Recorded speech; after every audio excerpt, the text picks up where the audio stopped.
পরিযায়ী শ্রমিকের মৃত্যুতে উত্তেজনা। ঝাড়খণ্ডের মৃত ফেরিওয়ালা দেহ নিয়ে মুর্শিদাবাদের জাতীয় সড়ক অবরোধ করল গ্রামবাসীরা। বেলডাঙ্গার এক ফেরিওয়ালাকে ঝাড়খণ্ডে মারধর করে ঝুলিয়ে দেওয়ার অভিযোগ তুলেছে পরিবারের লোকজন। মৃতের নাম আলাই শেখ, বয়স 30। তার বাড়ি বেলডাঙ্গার সুজাপুর কুমারপুর গ্রাম পঞ্চায়েতে। বৃহস্পতিবার বিহারে ঘর থেকে ওই যুবককে ঝুলন্ত দেহ উদ্ধার হয়। পরিবারের দাবি, বাংলার শ্রমিক হবার কারণে মেরে ঝুলিয়ে দিয়েছে আলাইকে।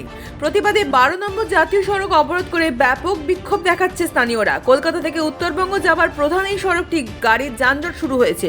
এর পাশাপাশি বেলডাঙ্গা স্টেশনে রেল অবরোধ করে বিক্ষোভ দেখানো হয়। বন্ধ আছে লালগোলা শিয়ালদহ শাখার ট্রেন চলাচল। যে ছেলেটা মরে গেল তার দায় কে নেবে? দাবিটা পরের কথা। কালকে আমি যাব, কালকে আপনি যাবেন, আপনার উপরে তো মারা হবে, আপনাকেও মারা হবে বেঁচে বেঁচে। তখন আপনারা কি করবেন বলুন? এটা ফিরে আসবে না। টাকা তো সবাই কম বেশি ইনকাম করে, টাকা দিলে তো সব তো সমস্যার সমাধান হয় না। আগামী দিনে যে বিপদ আসছে, এই বিপদ থেকে আমরা কিভাবে উদ্ধার হবো সেই আগে আমাদের ভাবতে হবে। আপনি চুপচাপ চলে যান, আপনি উপরে মুখ্যমন্ত্রী পর্যন্ত আপনি জানান।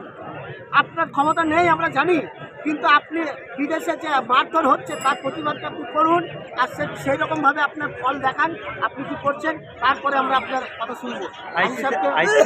সঙ্গে কি কথা হলো? আপনারা কি এই অবরোধ তুলে নেবেন এখন? না না না না, কোনো মতেই না। আইসি সাহেব এখান থেকে যাবে, ডিএসপি আসবে, এসপি আসবে, আমাদের মুখ্যমন্ত্রী আশ্বাস দেবে, আমাদের মুখ্যমন্ত্রী আশ্বাস দেবে, তারপরে এখান থেকে আমাদের চাকদার মধ্যে কেন মার হলো মুখ্যমন্ত্রী আপনি জবাব দেবেন না, আপনি আমাদের জবাব দেবেন না। চাকদার মধ্যে কেন আমরা বিপদে থাকবো? আমরা দেশে আমি সুরক্ষিত নই? আমি কেন আমার দেশে আমি বাস করছি স্বাধীন দেশে, কেন আমরা সুরক্ষিত? আপনি এইগুলো দেখতে পাচ্ছেন না? আপনার মনে যাচ্ছে না এইগুলো কেন হবে বাংলার বুকে, চাকদার বুকে, আজকে গঙ্গার পাড়ে কেন এইগুলো হবে? কেন এইগুলো আমরা সহ্য করবো? আজকে কালকে এতে হয়েছে, আমাদের কুমারপুরেও হয়েছে, এইগুলো হচ্ছে আপনি দেখতে পাচ্ছেন না? আমরা কত মাথা ঠান্ডা রেখে আমরা সমাজটাকে সাজিয়ে রাখবো, কত মাথা ঠান্ডা রাখবো? আমার বাড়ির পাশে মারছে, আপনি এইগুলো দেখতে পাচ্ছেন না? এইগুলো আপনি আগের থেকে যদি ব্যবস্থা নিতেন। শুভেন্দু অধিকারী অধিকার দিচ্ছেন, আপনি শুভেন্দু অধিকারীকে পুশ করছেন, এটা বোঝা যাচ্ছে। বাংলার আপনারা যেটা চাইছেন সেটা বাংলার মানুষ কখনোই করবে না। কখনো আমরা একসঙ্গে ভাইয়ের ভাই হয়ে আমরা থাকি, এখানে অনেক হিন্দু ভাইও আছে, আমরা হিন্দু মুসলিম একসঙ্গে আমরা গলা মিলিয়ে আমরা এখানে থাকি। আপনারা এটা কেন অশান্তি করতে চাইছেন বাংলার বুকে? আমরা বুঝতে পারছি না। কারণ আপনাকে এতদিন বলিনি আমরা, এখন কেন বলছি যে আপনি বিজেপির সঙ্গে আপনি আছেন, তার প্রতিবাদ করছেন না। অসীম সরকারকে কেন আপনি গ্রেপ্তার করলেন না এখনো পর্যন্ত? এত বড় একটা মন্তব্য করলো। আমরা মুসলিম সমাজ, আমরা কখনো শান্তি চাই, আমরা কখনো কোনোদিনকে কার সঙ্গে মারপিট যেতে চাই না। আমার সবাই ভাই, মুসলিম ভাই আমার যেই রক্তের যেটুকু সম্পর্ক, আমার হিন্দু ভাইও তাই, আমরা সেই রকমভাবে চলতে চাই। আর আজকে আপনি অসীম সরকার এখনো পর্যন্ত আপনি গ্রেপ্তার করলেন না, সে একটা প্রতিনিধি, তাকে আপনি ছেড়ে দিচ্ছেন। সাধারণ মানুষ তো করবে এইগুলো। হেনস্থা হচ্ছে বিশেষ করে মুর্শিদাবাদবাসী। এই মুর্শিদাবাদবাসীকে হেনস্থা করার জন্য দায়ী হচ্ছে আবু তাহের খান আর মাননীয় মুখ্যমন্ত্রী। কেননা তিনি চায় যে মুসলমানদেরকে বিজেপি শাসিত রাজ্যে হেনস্থা করা হোক, তাহলে মুসলমান সমাজ ভয় করে আমাকে মসনদে বসাবে, আমার ভালো হবে, আমার সিট আরও বাড়বে।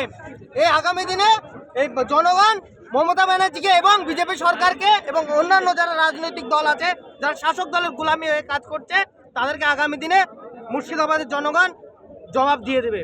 এই বিপদের সময় এমএলএ কে পাশে পাচ্ছে না? আমাদের এমএলএ তো একটা কাপুরুষের ধরনের লোক।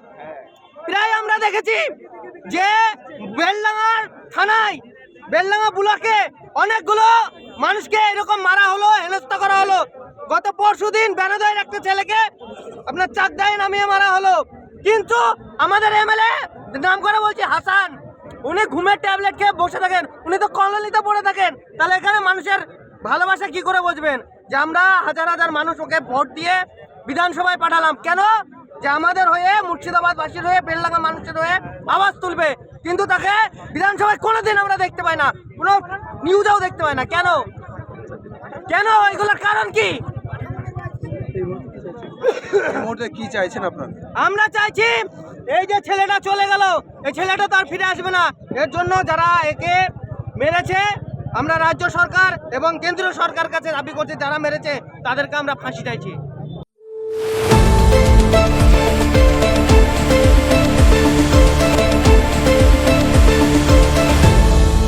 আপনারা দেখছেন এই বেলা বাংলা, শিরোনামে সবার আগে।